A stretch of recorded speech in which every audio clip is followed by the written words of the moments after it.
How can a middle class person be rich in real estate? ये viewers जानना चाह रहे थे। ये इतना कॉम्प्लिकेटेड क्वेश्चन है कि middle class person can be and ये बताइए मुझे, रियल एस्टेट में इन्वेस्ट करना चाहिए स्टॉक मार्केट में? मुझे लगता है पर्सनली कि मुझे ना कैमरे के सामने बोलने में मजा आता है, क्योंकि मुझे हमेशा लगता है कि अगर रियल एस्टेट को एज ए कंसल्टेंट किया जाए, जैसे एक चार्टर्ड अकाउंटेंट होता है, डॉक्टर होता है, though we don't have a degree but kind of experience जो because paper works and all में होता है, तो वी आर आल्सो कंसल्टेंट्स। ये अच्छा करियर है, आप इसको चूज कर सकते हो फॉर लॉन्ग टर्म। कंसिस्टेंट रहो, हाँ, पेशेंस रखो, अगर हार्ड वर्किंग। एक घर हमें एक सेंस ऑफ कंफर्ट और सिक्योरिटी देता है, और वो घर हम कहाँ से लेते हैं? एक रियल एस्टेट एजेंट के थ्रू लेते हैं। So guys, as a layman हमें लगता है रियल एस्टेट एजेंट की लाइफ कितनी इजी होगी। एक बायर लाए, एक सेलर लाए, मीटिंग कराई, डील क्रैक की, कमीशन लिया, everything is sorted. But friends, ऐसा नहीं होता है। रियल एस्टेट एजेंट को बहुत पापड़ बेलने पड़ते हैं एक डील क्रैक करने के लिए। तो आज हम डिस्कस करेंगे एक रियल एस्टेट एजेंट की स्टोरी। आज हमारे बीच आए हैं विनवर्ल्ड रियलिटी के co-founder as well as YouTuber mister Ritesh Agarwal. So welcome Mr. Ritesh Agarwal in our podcast, in our own podcast channel. Yes, ma'am. So सबसे पहले आप ये बताइए कि what is real estate? ठीक है, सबसे पहले तो थैंक यू। और रियल एस्टेट एजेंट के साथ मैं हमेशा कंफर्टेबल होता हूँ कि पीपल से मी रियल एस्टेट कंसल्टेंट, क्योंकि मुझे हमेशा लगता है कि अगर रियल एस्टेट को एज ए कंसल्टेंट किया जाए, जैसे एक चार्टर्ड अकाउंटेंट होता है, डॉक्टर होता है, though we don't have a degree but kind of experience जो because paper works and all में होता है, तो we are also consultant. So agent से ज्यादा मुझे हमेशा लगता है कि I am a consultant actually. So you are a real estate consultant, right? Yes, yeah exactly. Okay. So अब आप हमें ये बताएं कि व्हाट इज रियल एस्टेट। सबसे पहले तो real estate is something which deal into real assets. For example, मान लो कि जैसे जो बंदा शेयर ट्रेडिंग में डील करता है, दैट्स नॉट रियल एसेट। तो रियल एस्टेट इज समथिंग जो एक्चुअल होता है, जो प्रॉपर्टी, फिजिकल प्रॉपर्टी होती है। exactly, हाँ, दैट इज रियल एस्टेट। सो आपने ये जर्नी कहाँ से शुरू की, क्यों आप आए रियल एस्टेट में?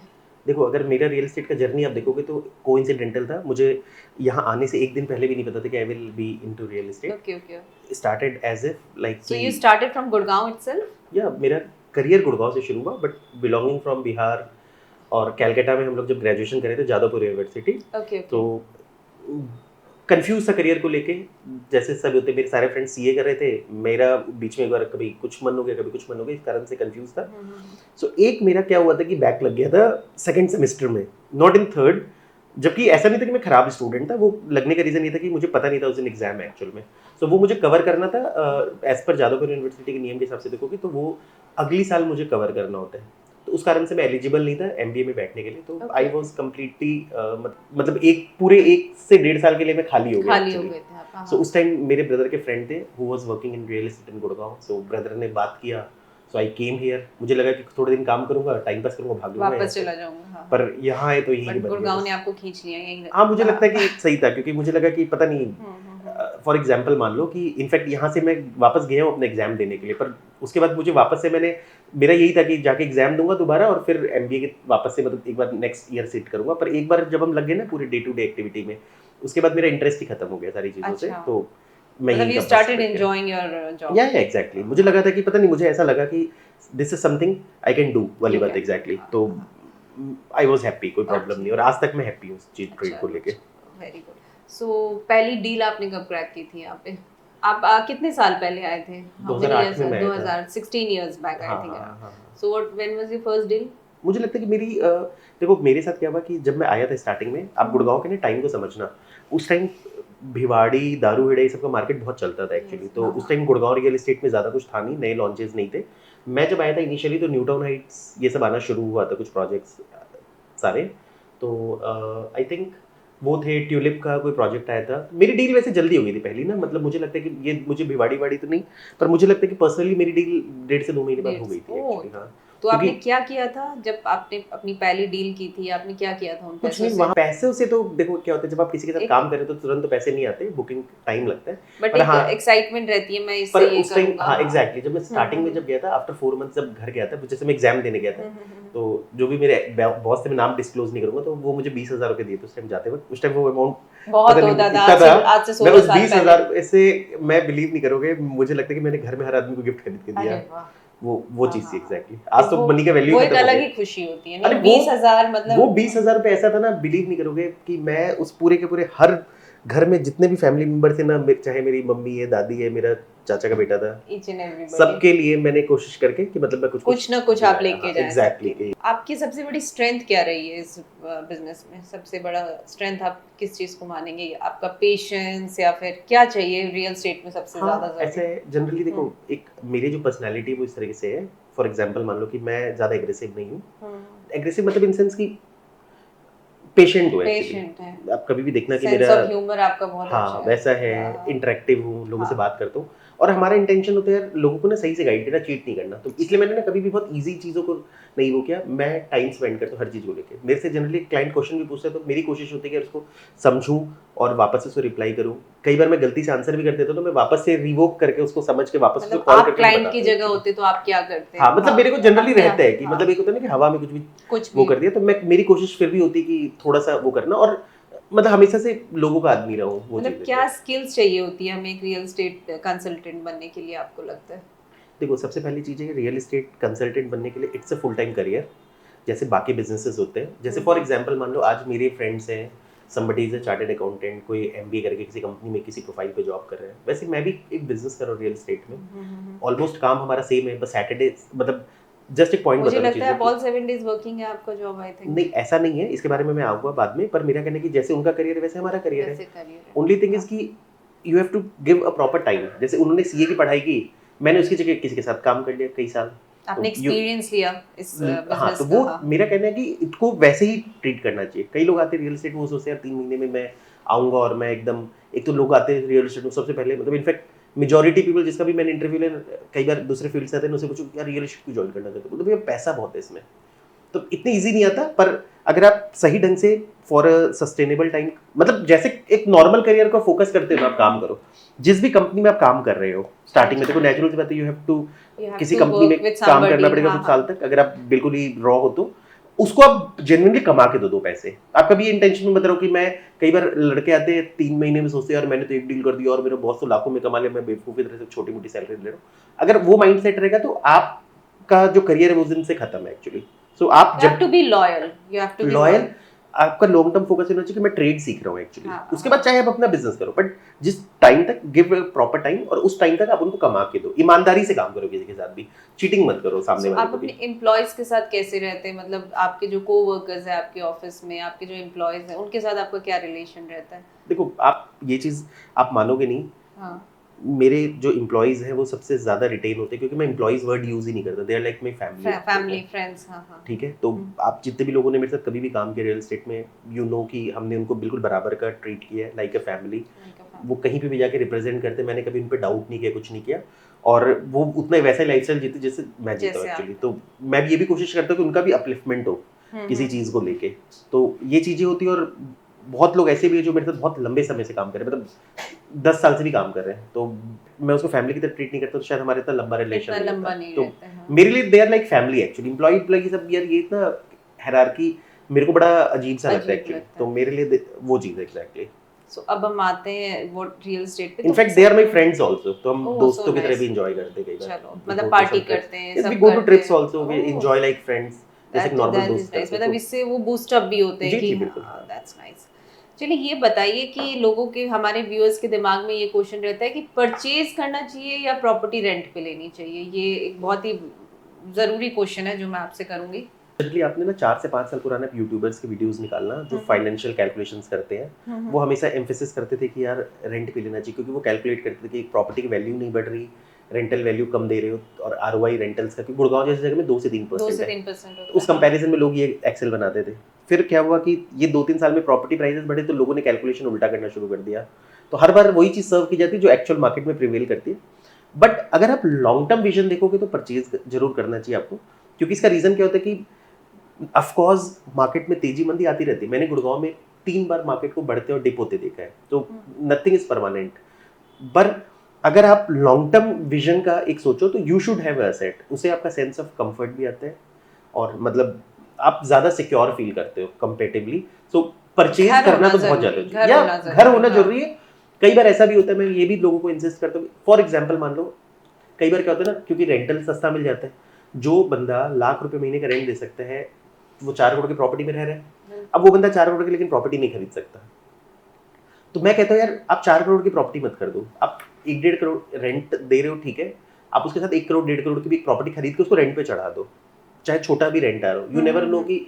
तो इससे ना इक्वेट कर लो चीज़ों को, जरूरी नहीं कि आज आप नहीं खरीद पा रहे, आप वेट करे जा रहे हो। कई लोग ऐसा भी है कि जो चीज़ 2 करोड़ की मिलती थी वो सोचते थे नहीं यार जब मेरा बजट 2 करोड़ का होगा तब मैं उसको लूंगा, जब तक उनका बजट 2 करोड़, जब तक वो 2 करोड़ के हैसियत में पहुंचे वो 4 रुपये हुए। तो हेज करते जाओ, लॉन्ग टर्म में रियल एस्टेट में फायदा होता है। So you should have a house या फिर रियल एस्टेट प्रॉपर इन्वेस्टमेंट, चाहे वो जिस रेंज का भी हो। जैसे हमने हमारे घर में भी सुना है अपने मतलब दादा वगैरह के टाइम से कि घर होना जरूरी है, छत होनी बहुत जरूरी है, चाहे आप कैसी भी ले लो, जैसे एग्जैक्टली जितना आपका पॉकेट अलाउ करिए आप उतनी बड़ी ले लो, आप उसको रेंट पे दे दो, चाहे आप दूसरी जगह रह लो, आप दूसरी जगह रह लो, पर एक रहो छत, क्योंकि अनसर्टेनिटी बहुत ज्यादा होती है कहीं ना कहीं। जब आपके पास घर है ना तो you feel more secure actually, वो पॉइंट है, सेंस ऑफ कंफर्ट सिक्योरिटी वो चीज है। और इंडिया में तो जब तक आपके पास अपना घर नहीं होगा लोग आपको जीने नहीं देंगे, आपके परिवार रिश्तेदार वाले, मतलब जीने इन सेंस की। फिर जब सबसे पहले कोई आदमी घर आएगा तो उससे पूछेगा आप ये अपना घर है कि रेंट पे, तो बोलते नहीं ये तो रेंट पे पर वो मेरा अपना है, वो वाली बात है।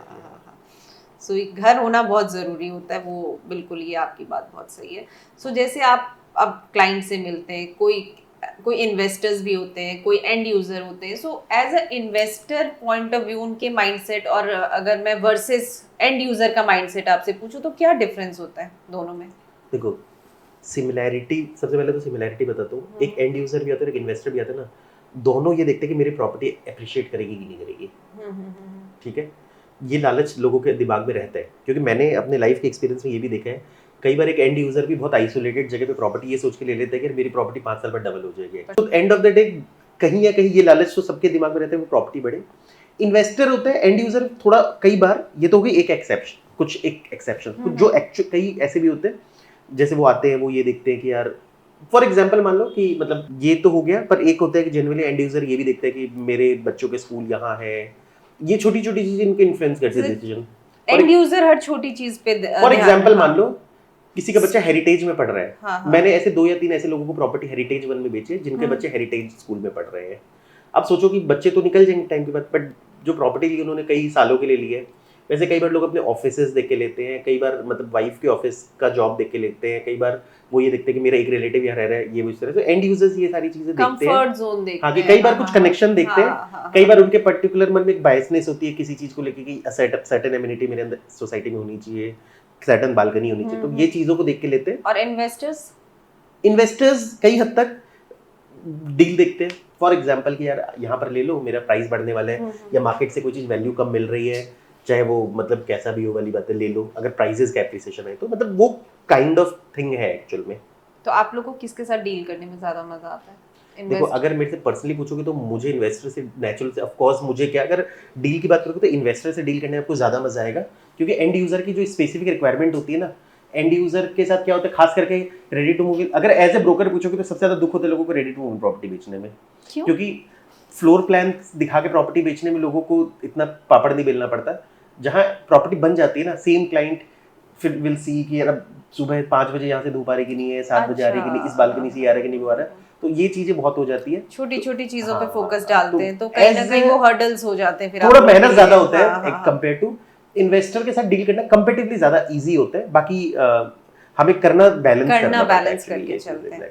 सो प्लॉट पे इन्वेस्ट करना चाहिए या फ्लैट पे, according to your point of view? आप क्या बोलेंगे? एक्चुअली क्या है ना, ये चीज आपको देखनी, देखो अगर आप मिड सिटी की बात करोगे तो नेचुरल सी बात है, of course you invest in plots, इसमें कोई डेफिनेट सेकंड आंसर नहीं है। मैं जस्ट एक एग्जांपल बता रहा हूँ, जैसे निमराना जैसा एग्जांपल बताता हूँ। क्या निमराना में क्या हुआ, जिन्होंने भी फ्लैट खरीदा वो सारा पिट गया, बिल्कुल ही पिट गया, वहाँ कोई डेवलपमेंट नहीं हुई, कुछ नहीं हुई। जैसे खासकर दिल्ली मुंबई एक्सप्रेस में आने से वहाँ का जो अपना जो कुछ थोड़ा बहुत इंडस्ट्री आनी थी वो नहीं आई, तो फ्लैट सारे पिट गए। बट फिर भी क्या हुआ कि वहाँ के प्लॉट्स के रेट बढ़ गए एक्चुअली। बट गुड़गांव में मेरा ये कई मैंने सिटीज में देखा जैसे वहाँ फ्लैट्स के दाम बिल्कुल भी नहीं बढ़े हैं, तो वहाँ तो plots can be a better thing. Plus अगर आप गुड़गांव जैसी जगह पे बात करोगे तो मुझे लगता है कि यार डिफरेंट टाइम्स में डिफरेंट एप्रिसिएशन हुई है। जैसे सपोज कई आज से 4 साल पहले हर बंदा कहता था फ्लैट के दाम नहीं बढ़ते थे, प्लॉट के दाम बढ़ते, बट लास्ट 4 साल में फ्लैट के दाम इतने बढ़े कि उन्होंने प्लॉट और फ्लैट को एट पार कर दिया लाके। तो इक्वेशन में कोई प्रॉब्लम नहीं है अगर आप लॉन्ग टर्म एप्रिसिएशन में देखोगे तो मुझे लगता है कि यहाँ तो आप कुछ भी कर लो प्रोवाइडेड कि उसमें स्कोप होना चाहिए एप्रिसिएशन का। हाँ, ये बहुत लंबा डिस्कशन एक्चुअली इसमें ना, ये एक्चुअली कहते हैं इसमें माइक्रो में देखना पड़ेगा वाली बात एग्जैक्टली। गुड़गांव में तो प्रॉपर्टी गुड़गांव में आपसे पूछूंगी, छोड़िए बाकी चीजें। गुड़गांव में यू कैन हैव बोथ। अब प्लॉट में भी कई लोग क्या करेंगे, प्लॉट लोगों एक्चुअली क्या है ना, लोग सिर्फ एक उस पे चले जाते हैं, जैसे कई लोग हैं प्लॉट खरीदना चाहिए, अब लोग यहाँ से सड़े पूछे ऐसी जगह पे भी जाके प्लॉट खरीद रहे कि प्लॉट बस। जो लोग चाहते हैं कि हम जमीन से जुड़े रहें यार, ऐसा कई ऐसा इस चक्कर में ना लोग क्या करते हैं, अब यहाँ से 25-25 किलोमीटर उठा के प्लॉट उठा के चेप दिया और लाख लाख रुपए में चेप दिया। ऐसी चीज है ना कि अगर आप मुझे बोलोगे ना इन दो चीज के बीच डिफरेंस करना कि यार ये फ्लैट लूं या ये प्लॉट लूं, तो मैं ज्यादा बारीकी से बता सकता हूँ। बट गुड़गांव में दोनों प्रोवाइडेड कि दोनों सही चीज हो। कल को पता लगे आपने एक ऐसा प्रोडक्ट ले लिया फ्लैट में जो बन नहीं रहा या घटिया प्रोडक्ट बन गया, प्लॉट में ऐसी जगह ले ली जहां डेवलपमेंट अगले 25 साल तक एक्चुअली हमारे व्यूअर्स बहुत क्यूरियस थे इस बारे में जानने में। हाँ, तो ये बहुत सब्जेक्टिव क्वेश्चन है, इसके लिए आप इंडिविजुअल केस स्टडी में 1-to-1 चीज को लेना पड़ेगा, 1-to-1 प्रोडक्ट लेना पड़ेगा आदमी। सो आपकी रियल स्टेट, जैसे आप 16 साल पहले आपने बताया जैसे आप आए थे, तो यहाँ पे आप कैसे ग्राफ गया आपका? जैसे 2008 में जब आप आए तो रियल स्टेट बूम पे था आई थिंक उस टाइम, बहुत शॉर्ट टाइम के लिए बूम पे था। उसके बाद market got dipped actually. At what क्या टाइम था वो? आई थिंक एक बार ना जब मैं आया था ना, तो मेरे आने के जस्ट कुछ मंथ्स बाद देखो मैं अब एग्जैक्ट बहुत चीजें बताता हूँ। सब लेमन ब्रदर का कुछ क्राइसिस हुआ था एक्चुअली। अच्छा, तो उससे ना इतना ज्यादा पैनिक फैल गया था मार्केट में कि एक बार के लिए तो डिप ही हो गया था मार्केट। मतलब मुझे याद है अभी तक कि उस time there was a person 2010 के अराउंड कह रहे हैं। यस, मैं 2010 की बात नहीं कर रहा, मैं इनफैक्ट 2008 की बात कर रहा हूँ एग्जैक्ट, क्योंकि एंड ईयर की ये वो इस तरह से मैं जैसे कैलकुलेशन इतना ज्यादा पैनिक फैल गया था कि मार्केट में उस टाइम जैसे लोगों ने उस टाइम इतने डिस्ट्रेस में प्रॉपर्टी बेचनी शुरू कर दी थी कि आई नो अ पर्सन जिसने मेफिल गार्डन में अपने प्लॉट को सिर्फ 15,000 रुपए पर स्क्वायर यार्ड में बेचा था। अच्छा। तो आज आप कैलकुलेशन के हिसाब से देखो तो बहुत कम था, और उसने पैनिक में बेचा था के। तो ऐसे ही एक पर्सन था यूनिटेक क्लोज में, उसने बहुत सस्ते में बेच दिया। तो एक ऐसा पैनिक फैल गया कि जहां लोगों ने अपने प्रॉपर्टीज को औने पौने भाव में बेचना शुरू कर दिया था, और खरीदने का तो खैर बात ही नहीं होता था उन्हें। हाँ, उसके बाद फिर क्या हुआ कि ये गुड़गांव में हुआ, मिड सिटीज या छोटी जगह पे नहीं हुआ, क्योंकि कई लोगों को पता ही नहीं था। जैसे मैं होम टाउन गया अपने, वहाँ मैंने बात की यार ऐसा कुछ है क्या, बोलते यार उनको पता ही नहीं। गुड़गांव में थोड़ा सा था बिकॉज इन्फॉर्मेशन का, तब नौकरियां भी बहुत गई थी लोगों की, तो लोगों को लगा ये सिटी कोलैप्स कर जाएगी। तो थोड़ा रिसेशन आया था, एक बार रिसेशन आया। आई थिंक वो 1-1.5 साल 2 साल तक था, मैं एग्जैक्ट। उसके बाद फिर मार्केट तब आप भी पैनिक कर गए थे कहीं ना कहीं यार। उस टाइम ना हम क्या खाली बैठ गए थे, तो यार खाली बैठ के फिर यही दिमाग में आता था यार कहाँ आ गया। फिर ना नए चीज, फिर इतने उस टाइम मैंने एक्चुअली इतने वेले हो गए थे ना लेमन ब्रदर्स के टाइम। पर देखो उस टाइम क्या होता था कि देखो आज जो YouTube में हम लोग एक्सपीरियंस शेयर करते हैं उनमें वो सब चीज़ें टाइम काउंट करती है कि वेलने बैठे हैं कभी किसी, आज जैसे न्यू गुड़गांव में कहीं पहुंच गए, किसी ताऊ के साथ बैठ गए, उनके खेत में बैठ के हुक्का पी रहे उनके साथ, ताऊ लास्ट में जाके भिंडियाँ भी पैक करके दे रहे थे, तब उनसे भी काफी चीज समझते रहते थे। तो ऐसे मतलब जस्ट एक पॉइंट बता रहा हूँ कि वो खाली टाइम ऐसा होता था कि कोई फोन भी नहीं करता था। आपने मार्केट को जाना होगा आई थिंक रिसेशन के टाइम पे। देखो सब चीजें तो ऐड होती है ना, तो उस टाइम सीखा। बट कई बार उस टाइम कई बार ऐसा होता था, कई बार सोचते थे यार गलत जगह आ गए, यहाँ से निकल लो, कहीं कुछ और कर लेते हो। एग्जैक्टली। आपका मार्केट कब बूम किया? मार्केट 2010 से लेके 12 तक मुझे लगता है मार्केट अच्छा चला। फिर जब हमने विनवर्ल्ड खोला 2000 जुलाई में 2012 में, तो मार्केट का सेंटीमेंट्स एग्जैक्टली ऐसे ही थे जैसे आज है। जैसे एक अभी कंफ्यूजन चल रहा है मार्केट में कि मार्केट कहाँ जाएगी, किस तरफ, लाइक कि ऊंट किस तरफ करवट लेगा एक्चुअली। तो उस टाइम यही कंफ्यूजन था। तो मेरे एक्स बॉस ने मुझे बोला भी था कि यार अब तुम गलत टाइम पे ऑफिस खोल रहे हो, ऐसे वैसे जो भी चीज एग्जैक्टली। पर देखो क्योंकि अपने इतने सीजन थे ना, तो मुझे लगा था कि यार हम कुछ करके कर ही लेंगे। तो ऐसा था। पर अभी भी we are having the same situation, but उस टाइम ऊंट उल्टा बैठ गया था एक्चुअली कि मार्केट वी हैड मतलब मैंने गुड़गांव के मार्केट, जैसे कई लोग कहते हैं ना रियल एस्टेट में प्राइसेस नहीं घटते। तो 2012 से 18 तक प्राइसेस घटते थे कि मतलब जिसको जो हमने फ्लैट दिला दिया 2018 तक वो गाली ही देता था, उसको लगता था यार प्रॉपर्टी के प्राइसेस घट गए मेरे। तो ऐसा भी हुआ एक्चुअली गुड़गांव में। मतलब अभी तो ऐसा है कि जो घर मुझे मतलब किसी भी कस्टमर को 2 साल पहले वो देख रहा था 1 में, आज वो घर का रेट 3, 3.5, 4 पहुंच गया है। तो अब जो पॉइंट अभी जो आ गया, क्या ये सैचुरेशन पॉइंट है? मतलब अब क्या होगा 5 साल के बाद, क्या होने वाला है आपके हिसाब से? क्या होगा रियल एस्टेट का मार्केट कैसा रहने वाला है, आपको क्या लग रहा है? देखो इतना ज्यादा फ्लक्चुएट एक्चुअली क्या है कि देखो गुड़गांव मार्केट में ना 2-3 चीजें स्टडी करने वाली चीजें हैं। कई बार क्या होता है ना कि हमें भी क्लियर जजमेंट देने में डिफिकल्टी आती है, क्योंकि क्या हुआ एक्चुअली, ये सिर्फ गुड़गांव में नहीं हुआ है, सारे जो भी metro एक्टिव cities, हाँ। रियल एस्टेट मार्केट है इंक्लूडिंग दुबई, ये चीज मतलब हर जगह हुई है कि कोविड के बाद रियल एस्टेट मार्केट बहुत तेज हुआ है। इंडिया में हर सिटीज में बड़े साइजेस की डिमांड बढ़ी है और बड़े प्रॉपर्टी मल्टीपल फोल्ड बढ़े, और तो मिडिल क्लास लोग तो बेचारे पिसते हाँ हर जगह ये प्रॉब्लम आ रही है इंक्लूडिंग पुणे, बेंगलोर, हैदराबाद, गुड़गांव, कि यहाँ पर नोएडा, कि जहाँ पर छोटे साइजेस के लॉन्चेस बंद हो गए और सिर्फ बड़े साइजेस हैं, एक टाइम के पहले बिक रहे थे, फिर इन्वेस्टर्स आए 1-2 साल में खूब दबा के मतलब इन्वेस्टमेंट्स की, तो प्राइसेस बढ़ रहे थे।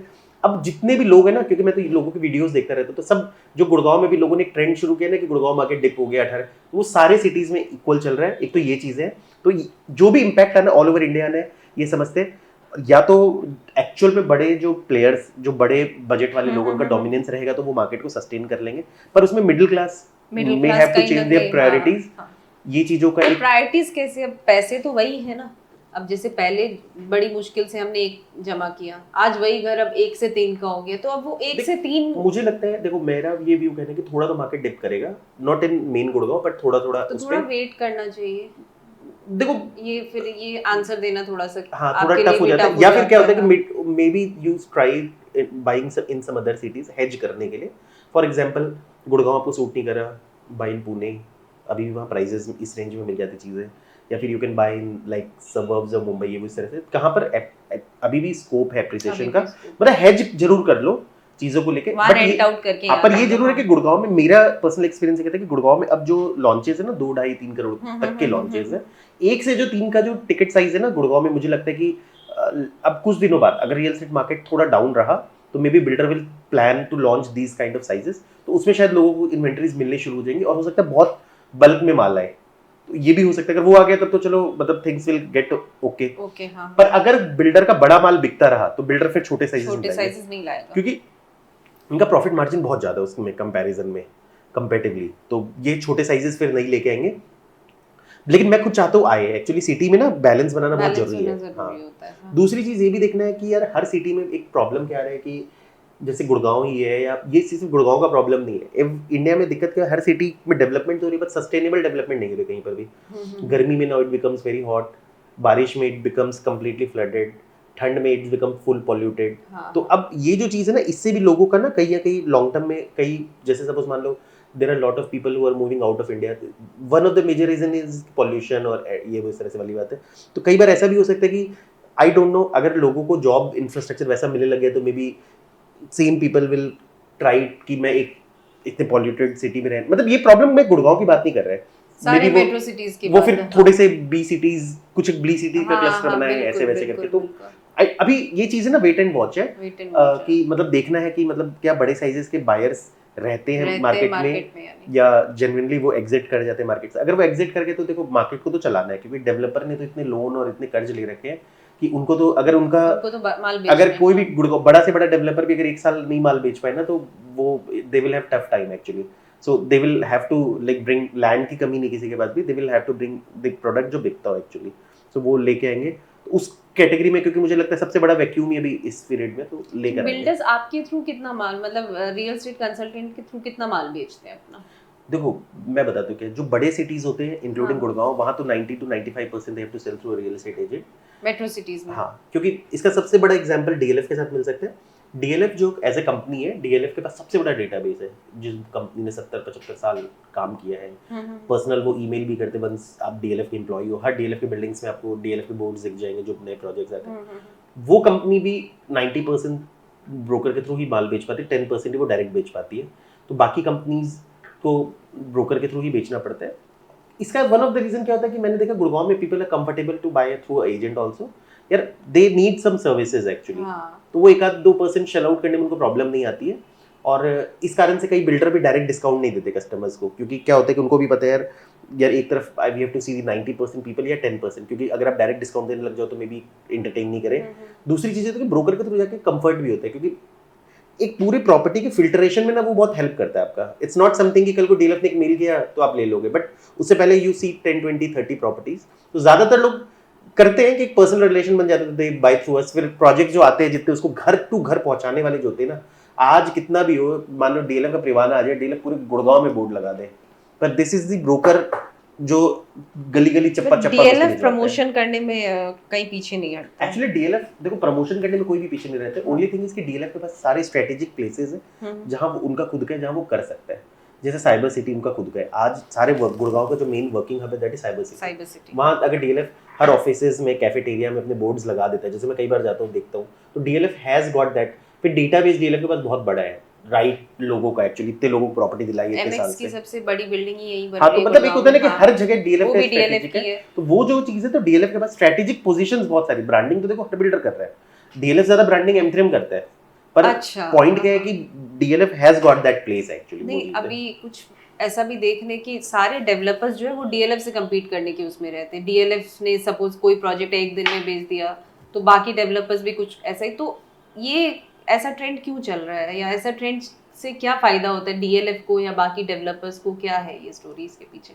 देखो एक्चुअली ये बात आपका सही है कि मतलब डीएलएफ का प्रोडक्ट को एक पैरामीटर बना के, जैसे फॉर एग्जांपल मान लो प्रीवाना is one of one day sold out types, one day sold out मान लो, या फिर डीएलएफ को पैरामीटर बना के वो सोचते हैं यार वो सेम लोकेलिटी में सेम साइजेस या सेम काइंड ऑफ प्राइसेस में लॉन्च कर दे इंस्टेड। तो कई बार वो ये चीज़ भूल जाते हैं कि यार डीएलएफ के पास 70 साल का एक्सपीरियंस है, उसके आज भी डीएलएफ में प्रॉपर्टी खरीदना is more aspirational compare to other things. तो मुझे लगता है कि लोगों का क्या होता है ना कि इनडायरेक्टली लोग डीएलएफ को फायदा पहुंचा रहे हैं ज्यादा, और वो अपने ब्रांड के लिए they are becoming societal actually. फायदा ऐसा हो गया ना कि कल को सपोज मान लो डीएलएफ जब प्रीवाना लॉन्च किया था 6-6.5 करोड़ रुपए में 4 BHK, तो उस टाइम लोगों को वो लगता था महंगा, फिर भी लोगों ने ये बोल के लिया कि डीएलएफ का प्रोडक्ट है। अब किसी एक्स बिल्डर ने वहां सेम प्राइस पे लॉन्च कर दिया है, तो अब उनको एक ठीक है एक कंपैरिजन में तो ये लग गया ना कि यार जब ये बंदा ये ला रहा है तो डीएलएफ का तो 7 करोड़ का होना चाहिए। तो वो एक प्रोडक्ट होते हैं रीसेल में भी। अब नेचुरल तो बात है सेम प्रोडक्ट में आपको चीज मिल रही है, तो कहीं ये डीएलएफ की स्ट्रेटजी तो नहीं है? नहीं, डीएलएफ की स्ट्रेटजी नहीं है, ये दूसरों की बेवकूफी है कि people are trying to become copy. पर मेरा कहना ये नहीं होना चाहिए यार। मुझे लगता है कि हर बंदे को ना, देखो एक्चुअली प्रॉब्लम पता क्या है, हर ब्रांड चाहे उसका कितना भी एक्सपीरियंस हो, वो सिर्फ अल्ट्रा लग्जरी में घुसने की कोशिश कर रहा है, बड़े साइज में घुसने की कोशिश कर रहा है। तो मेरे हिसाब से मुझे लगता है कि थोड़ा सा ना मिक्स एनवायरनमेंट देना चाहिए एक्चुअली। अगर आप नहीं दोगे तो मतलब देखो एंड ऑफ द डे अगर मार्केट में कुछ भी 19-20 होता है तो बिल्डर ही रिस्पॉन्सिबल होंगे उसके, और रिस्पॉन्सिबल होंगे तो the main sufferer will be builder. क्योंकि देखो आज मैं हूँ, मेरे ऊपर किसी तरह का होम लोन नहीं है, किसी तरह 1 रुपए का कर्ज नहीं है, ठीक है, जस्ट एक एग्जाम्पल मान लो, ठीक है, जो है मैं कल को बाई द वे अगर गुड़गांव मार्केट में फॉर एग्जाम्पल यार बिल्कुल ही काम बंद हो जाए, मार्केट जीरो हो जाए, मैं यहाँ से उठूंगा, I will go to some other place, I can go to Mumbai, Pune, Bangalore, कल को इंडिया में काम नहीं, I can go to Dubai, Dubai में काम नहीं, I can go to London, anywhere I can go. क्योंकि देखो जो चीज हमने सीख ली वो तो हमसे कोई नहीं ले सकता, ठीक है।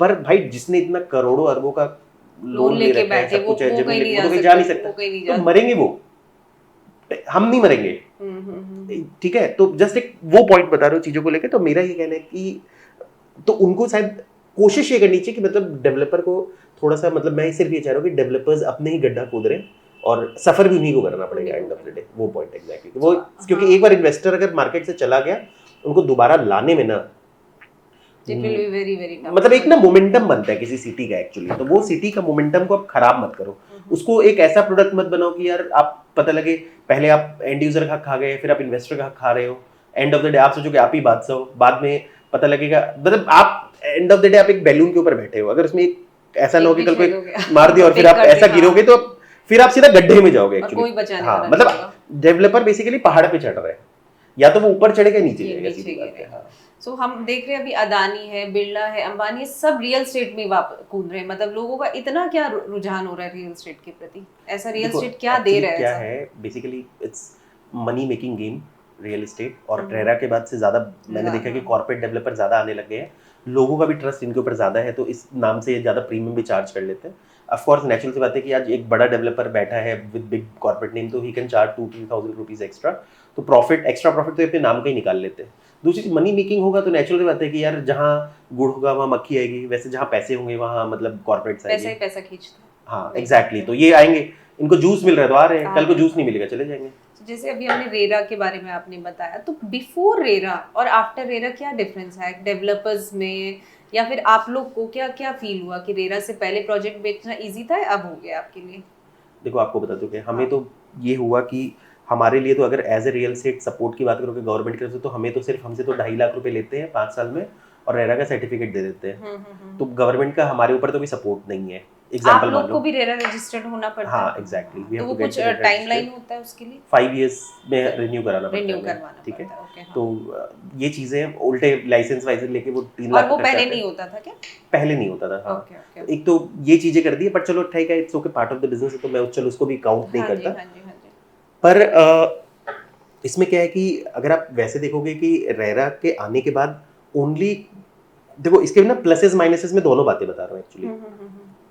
कहीं ना कहीं रियल एस्टेट में रेरा आने से पहले एंट्री वाज इजी। कई बार डेवलपर थोड़ा बहुत रिस्क भी ले सकता था कि यार लैंड आधा अधूरा लिया है पैसे कलेक्ट करके, तो जरूरी नहीं कि वो हर सक्सेस वेंचर फ्लॉप ही हुआ। तो उससे क्या हो रहा था, कई बार ना रेट्स कम भी मिल जाता था। इसके फ्लिप साइड्स तो आप समझ ही सकते हो, पर मैं इसके गुड साइड्स भी बता रहा हूँ कि कहीं ना कहीं इसमें एंड यूजर को भी कभी हाँ, फायदा भी होता हाँ, था। तो क्या हो रहा था कि हाँ एग्जैक्टली, क्योंकि हम सिर्फ ये बात करते कि फ्लिप साइड्स क्या आते हैं, अच्छे साइड्स भी देखो। साइड्स भी है। और रेरा आने के बाद क्या है भाई, entering into the real estate business has become a very big job actually. कि मतलब सपोज मान लो, क्योंकि जो कंप्लाइंसेस है वो ज़्यादा बड़े हो गए हैं, तो उस कारण से क्या हो गया कि जो बड़े प्लेयर्स हैं, बिग पॉकेट मनी वाले लोग हैं, वही घुस सकते हैं। सो एक इस कारण से क्या हो रहा है कि मतलब जो एंट्री बैरियर बहुत ज़्यादा हो गया है। इससे क्या हुआ है, कहीं ना कहीं जो डेवलपर का कॉन्ग्लोमरेट है ना, वो बहुत अच्छा बन गया है। और वो मिलके मतलब एक प्राइस आप देखोगे तो कहीं ना कहीं जो हमारे पास जो प्राइस आ रहा है वो बहुत ज़्यादा आता है। तो प्रॉफिट मार्जिन, मतलब एक एग्जांपल मान लो चीज़ों को लेके, तो वो चीज़ें हैं जहाँ पर पहले एंट्री इजी था, तो मे बी उसका कुछ, देखो नुकसान तो हुआ ही है, और उसके कुछ फायदे भी हुए हैं। मैं अभी हम दोनों फ्लेक्सिबल में बातें करें, मतलब उन्होंने काइंड ऑफ कॉन्ग्लोमरेट बना लिया एग्जैक्टली। हर किसी के लिए no, it's not easy to enter into bigger projects. क्योंकि रेरा के बाद क्या है कि मतलब पहले आपकी लैंड बिल्कुल क्लियर होनी चाहिए, आप एक सर्टेन लेवल ऑफ एफडी देते हो सरकार को, बैंक गारंटी देते हो, फिर आपका स्क्रो अकाउंट है उस पर पैसा होना चाहिए, ये इस तरह से सारी चीज़ों को लेकर। तो कंप्लाइंस थोड़ा ज़्यादा स्ट्रिक्ट हो गया। पहले शायद कंप्लाइंस इतना स्ट्रिक्ट नहीं था, इसलिए सिफोनिंग भी होती थी। सिफोनिंग आज भी हो रही है। आज क्योंकि मार्केट अच्छा चल रहा है, तो इसलिए सबको लगता है कि यार कभी नेगेटिव नहीं हो सकता। आज के पूरे, आज भी एक बिल्डर पूरे रेरा के नीचे नीचे आपका सारा पैसा गायब करके ले गया, दैट इज माहिरा होम्स। और वो भी अफोर्डेबल हाउसिंग, जिसको लोग कहते थे कि यार PPP model, public private partnership, यार सरकार भी उसमें पार्टनर है, लोग ये ऐड चलाते ना, वो नाक के नीचे से सारे पैसे उठा के ले गया। इसका मतलब आज फ्लॉ है तभी तो ले गया। अभी मार्केट अच्छा चल रहा है तो ये पता नहीं लगेगा, कल को मार्केट डाउन हो गई, बिल्डर के पास क्रंचेस आएगी, तब पता लगेगा कि यार रेरा कितना इफेक्टिव है, नहीं है वाली बात एग्जैक्टली। और ये पॉइंट है। पर देखो नेचुरल सी बात है कि लॉन्ग टर्म अगर आप देखोगे तो रेरा से थोड़ा सा रियल एस्टेट मार्केट ज़्यादा सिक्योर्ड है, अंडर कंस्ट्रक्शन लोगों का कॉन्फिडेंस ज़्यादा है। बट गवर्नमेंट कहीं ना कहीं लूट भी मचा रही है रेरा के नाम पे। इसका वन ऑफ द रीज़न क्या है, सबसे पहले तो सरकार ने क्या किया, रेरा के नाम पे बीबीए रजिस्टर कराना शुरू किया। वो एक एड ऑन कॉस्ट लिया आपसे। What is BBA? जैसे बिल्डर बायर एग्रीमेंट 10% पे बनता है, तो उसको रजिस्टर कराना शुरू किया, वो एक एड ऑन कॉस्ट बना। सेकंड कॉस्ट ये, हाँ वैसे आपको बता दूं 10% में रजिस्ट्रेशन होना ईजी हो गया है।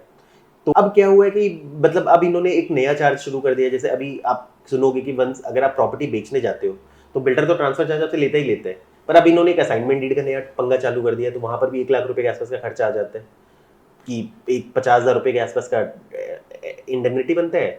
ये सारे मतलब गवर्नमेंट भी अपने रेरा के साथ साथ मतलब सरकार अपना भी बड़ा सारा, मतलब एक्चुअल जितना सर्विस नहीं, उससे ज्यादा मतलब सरकार अपनी फीस घुसाती जा रही है हर जगह। जिसकी डीप पॉकेट से वही रियल एस्टेट में आ सकते हैं, ऐसा कुछ रेरा ने बना दिया है क्या सर्कमस्टेंस? देखो हाँ, ये जरूर है कि रेरा आने के बाद ओनली जो big builders with big money can only enter the market. तो काइंड ऑफ कॉन्ग्लोमरेट तो बन गए रियल एस्टेट के अंदर। जो छोटे डेवलपर्स थे वो मार्केट से चले गए। हाँ, वो चले गए ऑलमोस्ट, और कई डेवलपर ने इनफैक्ट उनको टेक ओवर भी कर लिया। अच्छा, लैंड टेक ओवर कर ली उनकी, ये इस तरह से, क्योंकि मतलब नाउ जैसे कि बिग टिकट साइज के साथ ही आपको आना पड़ेगा एक्चुअल में, वो चीजें हैं।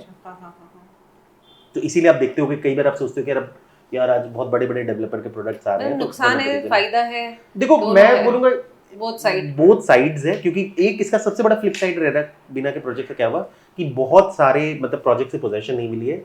मतलब इनफैक्ट मैं आपको एक सेक्टर 68 का एक वीडियो बनाऊंगा, जिसको मैं गुड़गांव के रियल एस्टेट का कब्रगाह कहता हूँ। इसका पूरा फुल फ्लेजेड वीडियो बनाने वाला हूँ मैं, जिसमें मैं आपको बताऊंगा कि कैसे इन्वेस्टर का कब्रगाह, वहां पर चाहे कब्रगाह मतलब बेसिकली ये हो गया कि जहाँ लोगों का जेन्युइनली कब्र खोद के उनको मारा गया है।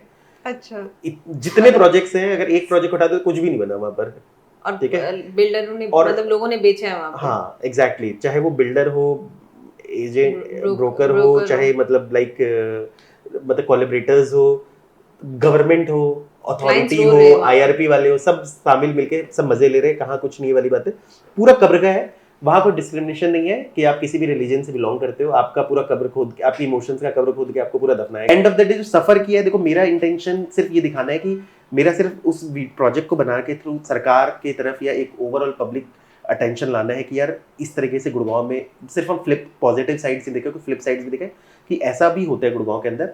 तो सरकार को ये जो रेरा का ढोंग करते वाली बात है, तो आप थोड़ा सा इस चीज को भी देखो यार, आपके 5,000 लोग फंसे हुए हैं, इनको बाहर निकालो, और निकाल सकती सरकार। तो नेक्स्ट क्वेश्चन, अब कस्टमर का माइंडसेट मैं जानना चाहूंगी। जैसे आज से 15 साल पहले कस्टमर को जब आप फ्लैट बेचते थे, तब उनका क्या नजरिया था, और आज के कस्टमर आपसे क्या एक्सपेक्ट करते? बिकॉज आज के दिन मैं देख रही हूँ कि बिल्डर आपको एक बंडल डील दे रहा है, मतलब एक पैकेज डील जिसमें सारी चीजें वो देता है। तो क्या कस्टमर क्या चाहता है आज और क्या चाहता था तब, इस बारे में थोड़ा मुझे बताइए। देखो 15 साल पहले इतना डिजिटल मार्केटिंग नहीं था। हम भी कस्टमर को ना, अगर कोई कस्टमर से ब्रोशर मांगता भी था ना, तो हम स्पेशली फील्ड बॉय से भेजते थे उसको, या खुद जाते थे उसको डिलीवर करने के लिए। तो शायद पहले फिजिकल होता था सब, पहले स्पेसिफिकेशन बोल के कुछ चीज नहीं होती थी, लोग देखते तक नहीं थे कि बिल्डर क्या लगा के दे रहा है। कंस्ट्रक्शन क्वालिटी की शायद इतनी बातें ही नहीं होती थी कि क्या बना के देगा नहीं देगा। अब तो एमआई कंस्ट्रक्शन है सारा, माइवन कहते हैं, पर मेरा कहना है कि माइवन is only not the parameter of good construction. But उस टाइम शायद ये बातें नहीं होती थी, कई बार एमिनिटीज पे बातें होती थी। पर आज का कस्टमर ज्यादा वेल इन्फॉर्म्ड है, इनफैक्ट शक्की है ज्यादा। जैसे पहले 15 साल पहले लोग इतनी वास्तु की बातें नहीं करते थे। अब का कस्टमर ना एक्चुअली इंटरनेट के ज्ञानी हो गए सारे की, मतलब इंटरनेट में जिस तरीके से उनको मैनिपुलेट किया जाता है वो है। पर हाँ, आज का कस्टमर वेल इन्फॉर्म्ड है, वो पहले से होमवर्क करके आता है। हाँ आता है, पहले से होमवर्क करके आता है, वेल इन्फॉर्म्ड है। उस टाइम पे शायद कस्टमर्स को इतना चीज पता नहीं होता था कि मतलब ऐसा होगा वाली बात। पहले ऐसे होता था, कस्टमर कोई घर मिल गया, ही इज हैप्पी। बट आज के दिन घर के साथ और भी बहुत सारी चीजें होती है जो कस्टमर वो धीरे धीरे करके ना एमिनिटीज का। देखो 15 साल पहले भी गुड़गांव में ऐसा नहीं कि एमिनिटीज लोग नहीं मांगते थे, बट अब एक रेस चल गया एक्चुअली। क्लब हाउस चाहिए ज्यादा, उसमें भी और ज्यादा क्लब बड़ा। अब जैसे क्लब्स में कंपटीशन है कि यार 20,000 नहीं 50,000, 50,000 1 लाख फुट स्विमिंग पूल, तो ऐसा उसमें ये 3 तरह का ये इस तरह से मतलब बेसिक चीजें डिमांड होती थी। तो लोग उतने में मतलब लोग उतना ही बात कर लो बहुत था वाली बात। अब क्या घर नहीं बेचते हो, पूरा एक पैकेज डील रहता है। जैसे क्या पहले जिस चीज को ब्रेकअप करके आप 10 चीज बनाते थे, वो आज 100 चीजें आप बना सकते हो उसी में, मतलब उसी के वेरिएशन एक्चुअली। फिर लोग डिजाइन देखते हैं, आर्किटेक्ट देखते हैं, फिर लोग इंटीरियर वाला देखते हैं, इनफैक्ट मतलब नाउ कॉन्ट्रैक्टर कौन है वो देखते हैं, फिर क्या बोलते हैं डिजाइन, जैसे मैंने बताया एस्थेटिक्स कैसा आएगा आपका, फिर आपके ना क्लब्स का साइज हो गया, कैसा लुक वाइज आएगा, एवरीथिंग। मतलब वो चीजें पहले के लोगों को लेआउट नहीं देखना आता था, ऑलमोस्ट लेआउट देख सकते हो इजीली, सारी चीजें अवेलेबल होती है, कैसे क्या चीजें। इनफैक्ट पहले क्या होता था कि कई बार थोड़े बहुत वास्तु के ज्ञानी आते थे, तो वो कहते थे साउथ फेसिंग एंट्री एग्जिट घर नहीं चाहिए। तो उनको ये नहीं पता था कि एग्जिट होता है एंट्री होती है। तो कई लोग क्या करते थे कि साउथ एग्जिट होता है, उसको फिर बोलते थे सर ये रस, तो वो वर्ड में टेक्निकली यूज होता, एक्चुअली वर्ड यूज होता है साउथ एंट्री का फ्लैट नहीं चाहिए, टेक्निकली वो होता है एग्जिट। तो लोग उल्टा भी कर देते थे कई बार कि जैसे सपोज मान लो कि अगर वो साउथ एग्जिट अवेयर नहीं थे लोग अवेयर नहीं होते थे, लोगों को लगता था लोग रह रहे उसमें, लेने के बाद भी कोई ईयर से नियर तक कोई दिक्कत नहीं। तो इंटरनेट से इतना ज्यादा हो गया अब लोग, आप लोग के क्लाइंट्स तो होंगे ना 15 साल पहले भी आगे देखो जनरली मैंने बहुत झूठ बोल के काम नहीं किया। जो भी ये वीडियो देख रहा होगा मैं क्लियर बात बताता हूं कि मैंने बहुत सच बोल के काम किया। मतलब कई बार लोग बोलते हैं तुम यार क्लाइंट बैठा होता है, मैं मुंह पे उनको सारी बातें बता देता हूँ कि यार एग्जांपल मान लो, तो भी लोग मेरे से डील कर लेते, तो वो अपना अपना नेचर है। तो मैंने बहुत ज्यादा झूठ बोल के काम नहीं किया। पर देखो थोड़ा बहुत सेल्स एंड मार्केटिंग में थोड़ा बहुत तो आप करते हो, झूठ नहीं, मतलब लाइक एड ऑन थोड़ा बहुत मिलाना पड़ता है ना। पर हमने मतलब आटे में नमक मिला है, नमक में आटा नहीं मिला है, वो पॉइंट। झूठ बोल के कुछ नहीं, झूठ बोल के नहीं, और बहुत लोगों को सर्विसेज भी लोगों को अच्छे से प्रॉपर्टी रियल एस्टेट कंसल्टेंट से लोगों का ये प्रॉब्लम रहता है कि पता नहीं यार ये क्या बोलेंगे क्या। मतलब मुझे पर्सनली लगता है कि we are one of the best service givers. हमने राइटली लोगों को हेल्प करके, चाहे किसी भी आया, मतलब कभी बिना एक्सप्लॉइट के किसी को राइट डायरेक्शन देके प्रॉपर्टी दिलाई है लोगों को।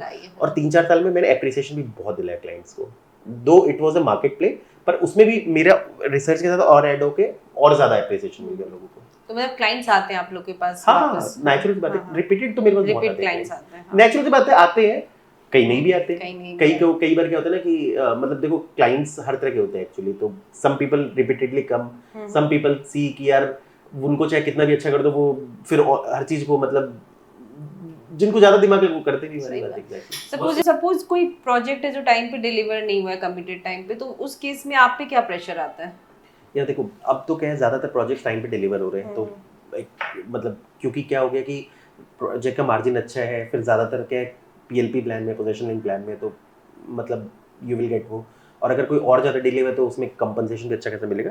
पुराने हमारे क्लाइंट से प्रेशर रहता पुराने है। कुछ प्रोजेक्ट्स में ट्रैक रिकॉर्ड ऐसा है जो डिलीवर नहीं हुआ।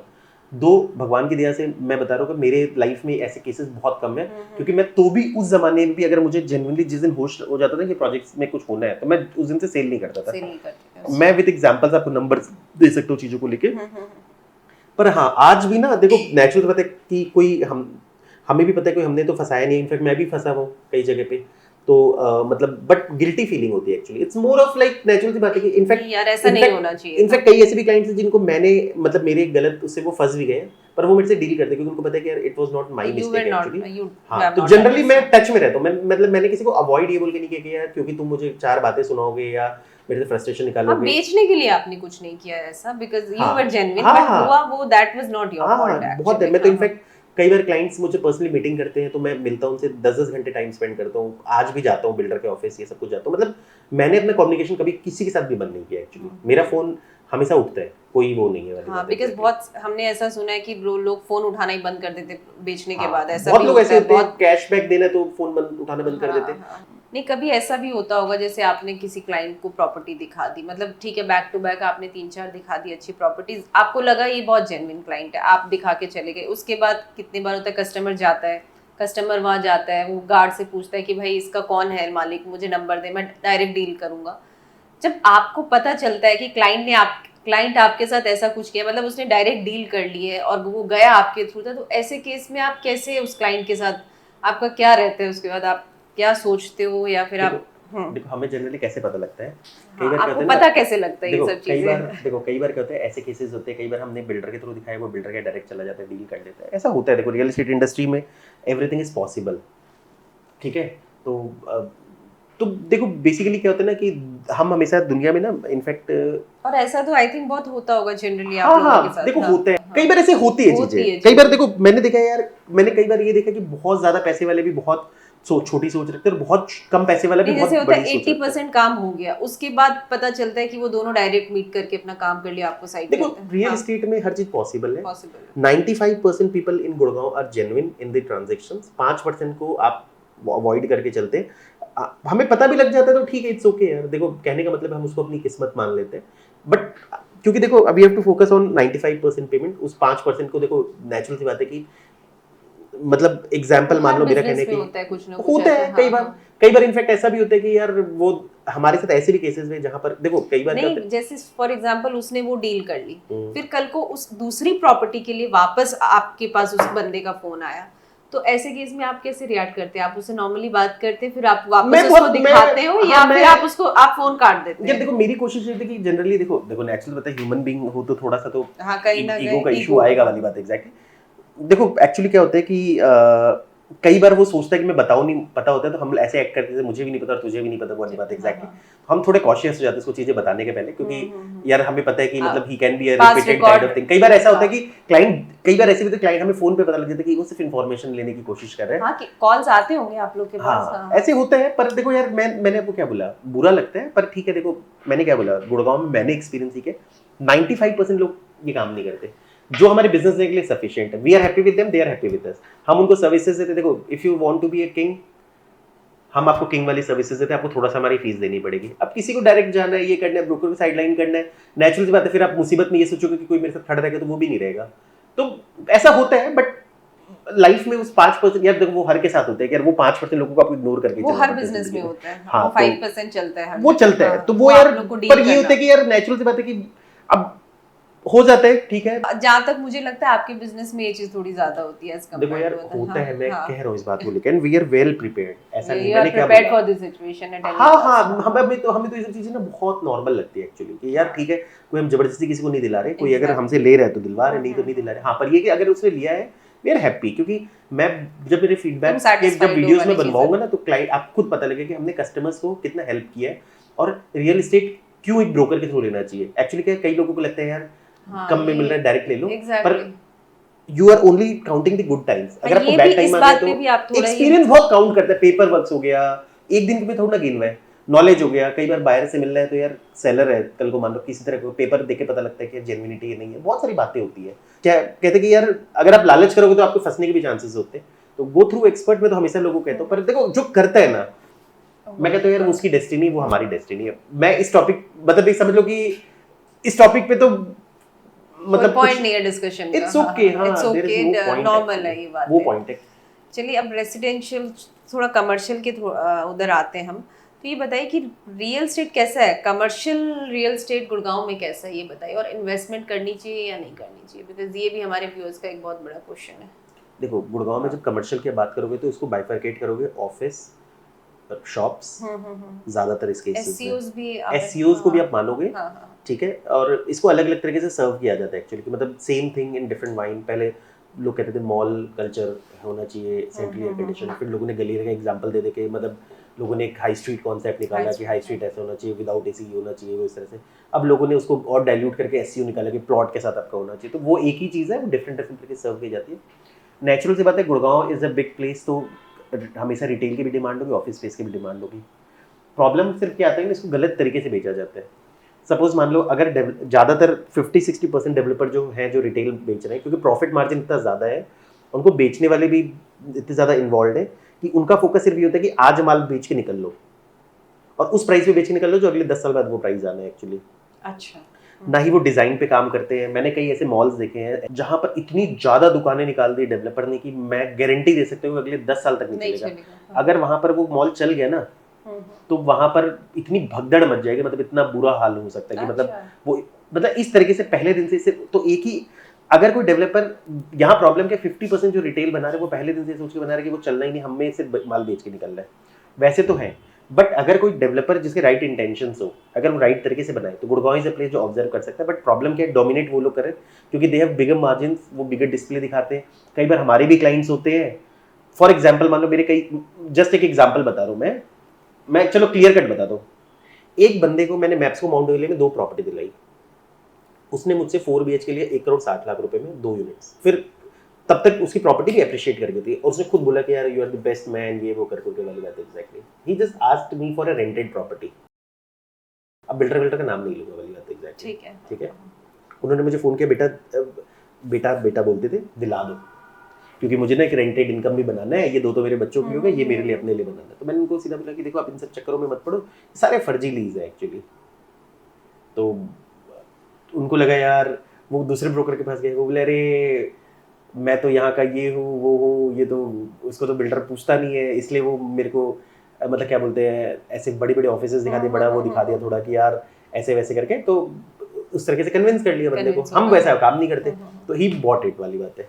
और उन्होंने कभी शर्म से मुझे बताया नहीं उस चीज को। अच्छा उन्होंने डायरेक्ट कर लिया। हाँ कर लिया। फिर जब उनको पता लगा कि उनको बाबा जी का झूना मिल गया वाली बात है, प्रॉपर्टी खाली हो गई है, अब ना कुछ मिल रहा है, अब उन्होंने जला के फोन किया। एक्चुअली इन्वेस्टर्स इसलिए अट्रैक्ट होते होंगे ना, वो रिटर्न ज्यादा देते हैं। चीजें, हाँ मतलब वो चीजों पे ट्रैप हो जाते लोग कई बार। तो मेरा कहना है कि अगर सही से इन्वेस्ट करो तो अच्छी चीज है। जैसे एसईओ भी ना, अगर कुछ एसईओ चलेंगे कुछ फ्लॉप। देखो गुड़गांव में मैं फ्रैंक बात बताऊं, जितने भी रिटेल्स ये ऑफिस पे सारे ज्यादा ट्रेंड है गुड़गांव में। देखो एसईओ का ट्रेंड पता लगेगा। आप पॉइंट समझो, एक गैलेरिया मार्केट को बोल के इतने सारे हाई स्ट्रीट मार्केट बेच दिया, अब वो हाई स्ट्रीट का क्या फ्यूचर है वो समझ, गैलेरिया का लेवल अलग है, वही लोग नहीं समझते। मुझे कभी-कभी समझ नहीं आता, करोड़ों रुपए लोगों के पास दिमाग मतलब वो गैलेरिया देख के जो लोग चिपका रहे हैं, तो वो चीज है एग्जैक्टली। तो मतलब क्या है कि वो बेवकूफ बना रहे लोगों को, बट 50% चीज चलेंगी, उस 50% में यू हैव टू जज कि एक्चुअली ना ये स्पेसिफिक लेवल पे मैं बता सकता हूँ ये चीज चलेगी या नहीं चलेगी। फॉर एग्जांपल देखो मैं आपको फ्रैंक बात बता दूं कि जो भी कमर्शियल प्रॉपर्टी खास करके retail, they are by product of leisure activity. जब मॉल कॉन्सेप्ट आया था अमेरिका में तो क्या हुआ था, मैं आपको बताता हूँ कि वो कॉन्सेप्ट किस तरीके से कि जैसे सिटीज में आपके पास नेचुरल चीज नहीं होती, जैसे पहाड़ पे आपके पास साइट सीन है, कहीं पॉन्ड है, कहीं लेक है, कहीं पर बोटिंग है, तो आप जाके बैठते हो टाइम पास करते हो, वहीं अगल बगल खाने की चीजें आप खा लेते हो, कुछ शॉपिंग की चीजें कर लेते हो।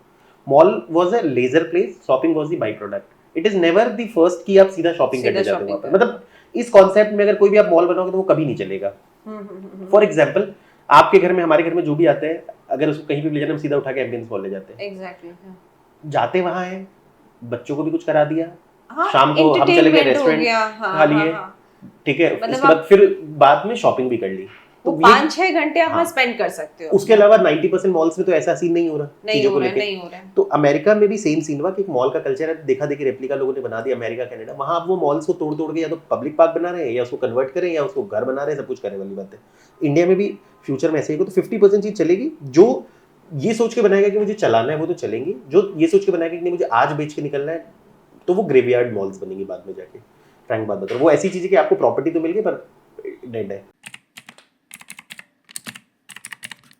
मेरे हिसाब से तो टेक्नोलॉजी और real estate goes hand in hand. In fact कोई भी बिजनेस आज के डेट में आपको करना है तो आप जितना ज़्यादा टेक्नोलॉजी इंटीग्रेशन करते हो उतना फ़ायदा आपको। क्योंकि फॉर एग्जांपल मान लो आज के डेट में रियल एस्टेट, मैं एग्जांपल बताता हूँ। जब मैं गुड़गांव आया था ना, तब प्रॉपर्टी बेचने का क्या तरीका होता था, एक बंदा क्या करता था, क्योंकि उस टाइम गुड़गांव में इतनी कंस्ट्रक्शन नहीं थी, मान लो सेक्टर 40 जाओगे 45-43, तो घर इतने बने हुए नहीं थे, तो एक बंदा बीच में एक फ्लोर का घर बना लेता था और कोई भी प्रॉपर्टी का नाम है, फॉर एग्जांपल मान लो, मैं जस्ट एक राइट एग्जांपल ही देता हूँ कि राधा कृष्णा प्रॉपर्टी करके है, हाँ जी, वो बंदा बैठा है और क्या होता था, वहां पर कोई भी बंदा आता था और जिसके पास भी, जिसको भी प्लॉट खरीदना वो अपना डिटेल लिखवा जाता था, जिसको बेचना वो लिखवा जाता था, इस तरीके से चलता था। टेक्नोलॉजी का कोई ज्यादा वो नहीं था चीजों को लेके। तो वो भी बंदा आता था ऐसे टांग फैला के बैठता था, 6 बजे वो अपना दारू पीता था, तो दारू पी रहा है, फिर वो क्लाइंट आता था तो भी बोलता था भाई अभी कल बात करते हैं, वो लेट के बात करो, लेट के बात कर, मैंने देखा वैसे केसेस, आपको बता रहा हूँ क्या। तो उस टाइम ऐसी चीजें चलती थी, तो उसका अपना टेक्नोलॉजी का कुछ नहीं था, तो टेक्नोलॉजी बोल के कुछ नहीं होता था यार, जैसे वो चीजें, वो कोई भी बाहर आता तो बोलते भाई पैसे छोड़ जा तब आगे बात करूंगा, मतलब ये तक होता था। फिर टेक्नोलॉजी का जमाना आया तो मतलब इतनी ज्यादा रियल एस्टेट बिल्कुल अलग लेवल पे चली गई चीजें। लाइक आज के डेट में आपको क्लाइंट्स कभी भी इस तरह से नहीं मिलेंगे, क्लाइंट आपको मिलेगा सारे डिजिटल प्लेटफॉर्म से। आज सपोज मान लो मेरे को रियल एस्टेट का नॉलेज है बट मुझे सब तक पहुंचाना है, तो वो टेक्नोलॉजी के थ्रू तो पहुंचाऊंगा। यूट्यूब में भी अगर आप देते हो तो यू नीड एडिटिंग, ग्राफिक, ये वो सारी चीजें। आप इतने आपने ये वीडियोस बनाना स्टार्ट कब किया? यार ये ना मैं बताता हूँ क्या, मुझे लगता है पर्सनली कि मुझे ना कैमरे के सामने बोलने में मजा आता है। अच्छा, तो ये मैंने बस बनाना शुरू किया और मैंने अपलोड करना शुरू किया वाली बात है। आपने अभी तक कितनी वीडियोस बनाई है? यार देखो, मैं YouTube ने जो देखा है तो YouTube में मेरे 635 वीडियो है, लगता है वो उसको शॉर्ट और फुल को देख के। अब मैंने ऐसे बाइफरकेट नहीं किया, शॉर्ट तो देखो इजीली बन जाता है, उसमें टाइम लगता है। इंस्टा में भी नाउ वी आर डूइंग, मतलब ऑलमोस्ट 250 हमारे बन गए हैं चीज़ों को लेके, तो ऐसी बनता है मतलब ये चीज़ है। पर टेक्नोलॉजी का मैं जैसे आपको ये कह रहा हूँ, अभी मैं ये बात कंप्लीट कर दूँ आपको, तो एक तो ये हो गया प्रमोशन के लिए यू नीड टेक्नोलॉजी। क्लाइंट आप क्योंकि क्या हो रहा है ना, धीरे धीरे करके यूनिट प्रोसेस ओरिएंटेशन, CRM में डेटा आ रहा है, फिल्ट्रेशन होता है, क्लाइंट्स को जो फॉलोअप करते हैं वो लिखते हो, एम्प्लॉयज़ की जो ट्रैकिंग होती है, तो जितना ज़्यादा आप टेक्नोलॉजी को वो करते हो उतना ज़्यादा सिस्टम को अपने हाथ में रखते हो। तो टेक्नोलॉजी की तो जरूरत है डेटा को लेके। जैसे आज के डेट में क्लाइंट्स का जो ट्रैक रखना है, क्योंकि सपोज आपके पास आपके डेटा में 5000 लोग हैं, बट 5000 लोग से कब क्या बात हुई क्या नहीं हुई, आप अगर रेंडमली हर किसी को रेंडमली कॉल कर दोगे तो ही विल गेट इरिटेटेड। मतलब post Covid I think technology ज्यादा रियल एस्टेट में आई है। देखो पोस्ट कोविड मतलब बेसिकली क्या है, टेक्नोलॉजी रियल एस्टेट में आ रही थी उससे पहले भी, कोविड के बाद क्या है कि टेक्नोलॉजी का जो बोलबाला और ज्यादा बढ़ गया, डिजिटल मार्केटिंग वो सब ज्यादा होने लगे। एग्जैक्टली, वो सिर्फ रियल एस्टेट में नहीं, वो हर इंडस्ट्री हर जगह हो गई। तो real estate is also one of them, वो चीज एग्जैक्टली। और अब ये बताइए मुझे, रियल एस्टेट में इन्वेस्ट करना चाहिए स्टॉक मार्केट में? देखो अब ऐसे अगर आप देखोगे इंडिया में, अब ऐसे सपोज मान लो मैंने एक स्टॉक खरीदा था 10,000 रुपए का, मैं 1 साल बाद देखा तो वो 70,000 का हो गया। क्या बात अब मैं सोचता हूँ यार काश 1 करोड़ रुपए इन्वेस्ट कर देते वहां पर, तो वो तो जस्ट एक वो है वाली बात है। पर हाँ स्टिल मेरा कहना है कि ऐसा परहेज किसी में भी नहीं होना चाहिए, चाहे स्टॉक हो चाहे रियल एस्टेट हो, दोनों के अपने प्लसेस एंड माइनसेस है। पर हाँ मेरे हिसाब से रियल एस्टेट तो होना ही होना चाहिए, ये चीज एग्जैक्टली। मतलब ये नहीं कि सारे पैसे उठा के अपने वो कर दिया। Stock is one thing but you should have, करता है स्टॉक बहुत ज्यादा। लॉन्ग टर्म में तो देखो स्टॉक भी अच्छा परफॉर्म कर सकता है क्योंकि India is emerging economy, depend करता है या अच्छे स्टॉक्स में आपने किए। पर हाँ रियल एस्टेट का अपना एक इंपॉर्टेंस उसमें क्या होता है ना, आपको आई रखनी पड़ती है एनी टाइम। तो इसलिए मैं ये जजमेंट नहीं दूंगा कि दिस वर्सेस दिस, दोनों का अपना एक क्लियर इंपॉर्टेंस है चीजों को। लॉन्ग टर्म रियल एस्टेट, हाँ रियल एस्टेट लॉन्ग टर्म में अच्छा होता है क्योंकि वो ना, मैंने क्या बोला कि अगर आप लॉन्ग व्यू के हिसाब से देखो रियल एस्टेट तो it has given huge appreciation. कई बार छोटी जैसे सपोज BC जैसे गाँव में कोई देखोगे, आज से 20 साल पहले 10,000 रुपए में आपको पूरा का पूरा खेत मिल जाता था, अब वो खेतों को लोग फार्म हाउस बना बना के करोड़ों में बेच रहे हैं। तो मतलब जैसे पॉइंट बता दो चीजों को लेकर, तो ऐसे देखा जाए तो इंडिया में इनफैक्ट अगर आप देखोगे तो मुझे पर्सनली लगता है कि 90% लोग जो अमीर हुए ना वो बिजनेस से नहीं, वो अपने रियल एस्टेट से कि हर बंदे के जमीन के दाम बढ़ गए, अब वो बंदा करोड़पति बन गया। गांव में, जिस गांव में हम जाते थे जहां इतनी भुखमरी गरीबी थी, वहां लोगों की वैल्यू करोड़ों में हो गई है, तो अब उसने बिजनेस करके थोड़ा कमाया है। सही बात तो है। उस पॉइंट पे तो है, से कमाए लोगों ने। तो ये ना हर जगह चेंज होता जाता है पर्सपेक्टिव। इंडिया के पॉइंट पे तो रियल एस्टेट क्योंकि बूमिंग है, अगर फॉरेन कंट्रीज में मैंने सुना कि कई जगह पे रियल एस्टेट इतना अप्रिशिएट नहीं करता, उनके लिए फिर stock is the thing. But India में तो ये रियल एस्टेट मतलब यस रियल एस्टेट में कहूंगा एग्जैक्टली।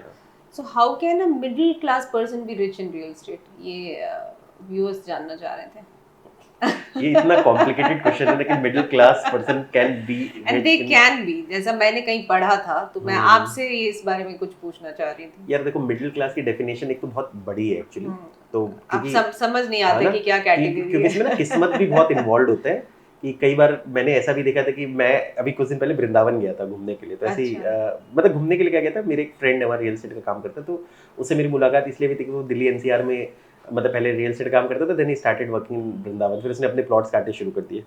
तो उसने मुझे 3 साल में, मैं उसको बता रहा था यार गुड़गांव में प्लॉट के रेट डबल हो गए, तो मैं गुड़गांव का ज्ञान दे रहा था, वो मुझे प्लॉट ले जाके दिखाया कि यहाँ पर 7 गुना हो गए। क्या बात है। तो मेरा कहना है कि कई बार कहता है किस्मत भी इन्वॉल्व है, पर हाँ मिडिल क्लास बस ये करता जाए कि रियल एस्टेट में सबसे बड़ा पॉइंट क्या है, लोग अपने आप को, मैंने देखा रियल एस्टेट में लोग क्या करते हैं, जैसे लोग सपोज आपका बजट 4 करोड़ में आपको कोई घर खरीदना है, आप नहीं खरीद पा रहे उसको, तो आप सिर्फ सब मुंगेरी डाल के सपने देखते रहते हो। मैं तो ये कह रहा हूँ छोटे इन्वेस्टमेंट्स कर लो, छोटी प्रॉपर्टीज। इनफैक्ट अगर गुड़गांव में जिसने जिसने घर नहीं खरीदा ना, वो अफोर्डेबल हाउसिंग जरूर खरीद लो, बनने वाले, कल को माहिरा जैसा मत खरीद लेना कि बने नहीं, वो आपका फिर सब ठीक है। हाँ तो अगर, क्योंकि उसमें भी फिर अच्छा एप्रिसिएशन आएगा, वो भी 1-1 करोड़ के हो जाएंगे आने वाले समय में, तो फिर उससे रेंटल्स भी आते हैं, रेंटल्स को इन्वेस्ट करो। जैसे मैंने एक चीज़, मैंने बड़ा अच्छा कैलकुलेशन देखा है जो मतलब पर्सनल लाइफ में मैंने अज्यूम किया था, क्योंकि जो प्रॉब्लम लोगों के साथ आती है वो मेरे साथ भी आती है। कि सपोज मान लो यार देखो क्या हुआ ना, गुड़गांव में रेंटल रेशियो इतना कम है ना कि यार जिस घर में मैं खुद रह रहा हूँ वो 4 करोड़ की है, पर आज के डेट में मुझे बोलोगे 4 करोड़ जाके तुरंत करके तो कैन नॉट बाय। पर मैंने उससे ज्यादा छोटी छोटी प्रॉपर्टीज में रेंटल्स वाली बात है, और वो रेंटल को मैं क्या करता हूँ, I don't use that rental, we use, मैं उसको एसआईपी करा देता हूँ। तो वो मुझे लगता है कि लॉन्ग टर्म में शायद काम आएगी बाद में, आफ्टर 20 इयर्स, बहुत सालों बाद। हाँ ओनली थिंग इसकी थोड़े से वाइफ के ताने सुनने पड़ेंगे कि यार अपना घर नहीं है, यार आप अपने घर में नहीं शिफ्ट करा रहे, यहाँ पर ये है, ऐसे वैसे थोड़ी बहुत होती है। पर मुझे लगता है कि ठीक है, देखो क्योंकि क्या हुआ था एक टाइम पहले मुझे लोन, रियल एस्टेट वालों के कान भी बड़े हाथी वाले होते हैं, उनको फर्क नहीं पड़ता है। एक टाइम पहले हमारा होम लोन नहीं होता था तो हम इसलिए नहीं ले पाते थे प्रॉपर्टी जब सस्ती थी, अब हमारा होम लोन होता है हमें बनाने का मन नहीं करता, वो चीज होती है। और मैं तो पता नहीं, मुझे तो खुद, मैं वैसे ठीक है देखो हम तो नेचुरल गुड़गांव के 80% 90% लोन से ही चलता है, पर पता नहीं मेरे को थोड़ा सा परहेज है लोन लेने से किसी तरह। आप अवॉइड करते हैं? जनरली हम अवॉइड करते हैं। सो जैसे एनआरआई क्लाइंट है तो आप क्या सजेस्ट करेंगे टॉप 5 इंडियन सिटीज जहां पे वो इन्वेस्ट कर सके एनआरआई क्लाइंट्स? देखो एनआरआईज के ना 2 पर्पसेस होते हैं। जो हमारे पास एनआरआईज आते हैं प्रॉपर्टी खरीदने, उनका सिर्फ एक पर्पस नहीं होता कि उनको एप्रिसिएशन चाहिए। जनरली एनआरआई का, देखो एनआरआईज जो आए थे लास्ट 2-3 साल में, इसका one of the major reason क्या था कि वो जिस भी कंट्री में दे आर इनसिक्योर, किसी भी कंट्री में, यूएस वाले एनआरआई भी मुझे मिलते हैं, जर्मनी के भी, यूके के भी, दुबई के, सिंगापुर के, हर जगह मिलते हैं, हर जगह के। आई हैव गॉट, क्योंकि यूट्यूब में ना तो मेरे क्लाइंट्स तो बहुत ज्यादा आते हैं डिजिटल, मतलब एनआरआई बहुत आते हैं। ज्यादातर जो एनआरआईज आते हैं ना, उनका रीजन ये होता है कि एक टाइम के बाद उनको शिफ्ट होना है, इंडिया वापस आना है। एग्जैक्टली। बहुत रेयर केस में होता है जो कहते हैं कि यार मुझे लगाना है और 10 साल बाद प्रॉफिट कमा के निकलना है एक्चुअली। सो उसके लिए तो नेचुरल से बात है, अगर वैसे ही आपका माइंडसेट है तो आपको तो वही सिटीज में रहना पड़ेगा जहां आप आके आपको सेम जॉब अपॉर्चुनिटीज मिल पाए। कल को सपोज मान लो कि कल को आप एसटी इन्वेस्ट कर लो, जहाँ फ्यूचर में शिफ्ट नहीं हो सकते, आपको वैसे एमएनसी नहीं मिले, कुछ नहीं मिले, तो वो होती है वाली बात है। बाकी जो रियल एस्टेट का जो चीज़ है ना, एग्जैक्टली देखो वो कहीं पे भी कर लो लॉन्ग टर्म करो, फायदा होता है एक्चुअली। गुड़गांव में भी देखो मार्केट में तेजी मंदी आती रहती है, बट क्या है कि गुड़गांव में अगर कहाँ का रियल एस्टेट सबसे ज्यादा बूम कर रहा है वैसे? रेजिडेंशियल सेक्टर अगर हम देखें तो देखो रेजिडेंशियल आप देखोगे तो अब जैसे 3-4 साल से तो Gurgaon was booming, her cities was booming. अब एक बार वेट एंड वॉच है, सो मे बी वी आर, अभी हम भी स्टडी करेंगे कहां पर हो सकता है। हैदराबाद मैंने सुना है थोड़ा, नहीं हैदराबाद भी रिसेशन के थोड़ा सा, हैदराबाद में ज्यादा, पुणे में भी सेम प्रॉब्लम। अभी ये जो प्रॉब्लम जो गुड़गांव के लोग वीडियोस वाले बना रहे हैं ना, this same problem is being faced by in every cities. In fact मैंने अभी नया चीज क्या देखा है, एक ट्रेंड आया है अभी लोगों का कि मतलब देखो फॉर एग्जांपल अभी ना एक प्रोडक्ट है मुंबई का, मैं एग्जांपल से समझाता हूँ। वो मुंबई से 40-50 किलोमीटर आगे है, but that is exactly on the sea beach. बट वहाँ पूरे 50 एकड़ का एक इंटीग्रेटेड डेवलपमेंट बना रहे हैं। जैसे सपोज मान लो वहाँ 1200-1500 फ्लैट होंगे, विलास होंगे, गोल्फ कोर्सेज होंगे, 25 एकड़ पूरा वो बना देंगे। तो वो शहर से थोड़ा बाहर है बट एग्जैक्ट नेचर के पास है कि आप बिल्कुल बीच पे हो। और आज के दिन मुझे लगता है लोग बहुत कनेक्टेड रहना चाहते हैं नेचर हाँ, से, बिकॉज़ तो पोल्यूशन। तो मुझे पर्सनली क्या लगता है कि इस टाइप की चीज़ों पे भी डिमांड आ सकती है फ्यूचर में, क्योंकि जो सिटी के अंदर क्लस्टर है ना, कहीं ना कहीं देखो मैं फ्रैंक बात बता रहा हूँ, क्या जैसे एक एग्जैक्ट रिपोर्ट के हिसाब से जो भी बिग सिटीज में रह रहे हैं ना, 30% of the child are facing asthmatic problems, उनके लंग। तो कई बार अगर ये और ज्यादा बढ़ने लग गया और एक पूरा काउंटर नरेशन क्रिएट हो गया, तो मतलब देखो नेचुरल सी बात है कि मतलब पीपल विल स्टार्ट सर्वे भी हुआ था। हाँ, तो ये चीजें जो हो रही है ना, अगर बाय द वे ये ट्रेंड और ज्यादा पॉपुलर हो गया, क्योंकि देखो कहीं ना कहीं मैं खुद इस बात को मानता हूँ कि बीइंग इंडिया सस्टेनेबल डेवलपमेंट तो नहीं हो रही इंडिया के अंदर। सो मे बी हो सकता है कि लोग अब देखेंगे, आजकल बहुत सारे काम है कि आप सिटी के बाहर से भी रह के कर सकते हो। मेरा रियल एस्टेट का बिजनेस है तो I have to be in the city, but there are lot of things, offices लोग मतलब कहीं मैंने देखे हाइब्रिड, मतलब आपको 3 दिन ही काम करना है, अब आप शहर के 40-50 किलोमीटर काम कर सकते हो। इंटीग्रेटेड है तो एटलीस्ट वहां पर 15 से 2000 लोग हैं आपके साथ। पोस्ट कोविड के बाद ये सब चीजें बहुत हो गई है। हाँ, फिर रेंटल इनकम भी मिल जाए, क्योंकि आजकल लोगों ने ये भी नया शुरू कर दिया, होम स्टे। लोग क्या करते हैं, घर ले लेते हैं आपका और वहीं से 1-1 महीने 1.5 महीने रह रहे हैं। तो वैसे आप लोग के पास आते हैं ऐसे क्लाइंट्स जो होम स्टे पे ज्यादा इन्वेस्ट करना चाह रहे हैं? हाँ, आते हैं, ऐसा कोई दिक्कत नहीं है। अभी तो जैसे we are working on Mumbai project Sunteck वाला, पर मुझे पर्सनली ये लग रहा है कि 1-1 1.5 करोड़ में वो चीजें मिल जाती है जो सिर्फ सिटी के अंदर होती, तो वो 10-10 15-15 करोड़ की होती। तो कई बार मुझे लगता है, पर्सनली लगता है कि अगर by the way counter narration शुरू हो गया सिटी के अगेंस्ट, जैसे ना एक नैरेटिव चलता है, जैसे पॉलिटिक्स में एक नैरेटिव चलता है कि यार जैसे बीजेपी वालों का एक नैरेटिव चला, तो वो 10 साल चल गया, उस नैरेटिव में मोदी जी भगवान बन गए। अब क्या हुआ, वो नैरेटिव थोड़ा उल्टा चल गया, बट तो अब भगवान से थोड़ा सा नीचे आ गए। कल को हो सकता है और अगले 5 साल में शैतान भी बन जाए। मतलब मैं वो एक फेज होता है। मैं जैसे पॉइंट बता रहा हूं, मोदी जी के लिए पर्सनली बोला, मैं जैसे वो बता रहा हूं कि माइंडसेट बता रहा हूं एग्जैक्टली।